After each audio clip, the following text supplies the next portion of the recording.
ચાલો આજે આપણે બનાવીએ છીએ સૂપી મેગી, જેના માટે પહેલાં ગેસ ઓન કરીને ગેસ પર તવલું મૂકી દઈશું. એક પાવડા જેવું તેમાં તેલ એડ કરીશું. તેલ ગરમ થયા પછી તેમાં ઝીણું કાપેલું મરચું ને ટમેટું નાખી દઈશું.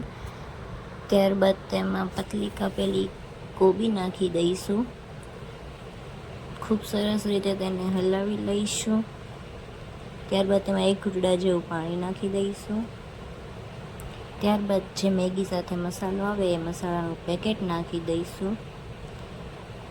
ત્યારબાદ આપણા પાસે છે એક્સ્ટ્રા મેગીના મસાલાનું પેકેટ, એ એડ કરશું.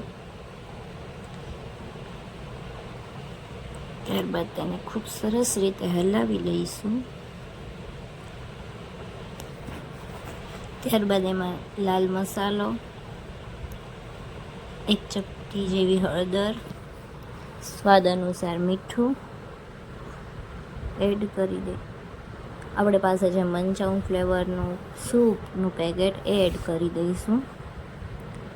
ત્યારબાદ તેને ખૂબ સરસ રીતે થોડું પાણી નાખીને હલાવી લઈશું. ત્યારબાદ મેગી એડ કરી દઈશું. ત્યારબાદ તેને ખૂબ સરસ રીતે હલાવી લઈશું અને થોડાક ચીલી ફ્લેક્સ એડ કરી દઈશું. ત્યારબાદ તેને હલાવી લઈશું ખૂબ સરસ રીતે. ત્યારબાદ તેને 4 થી 5 મિનિટ સુધી ચડવા દઈશું.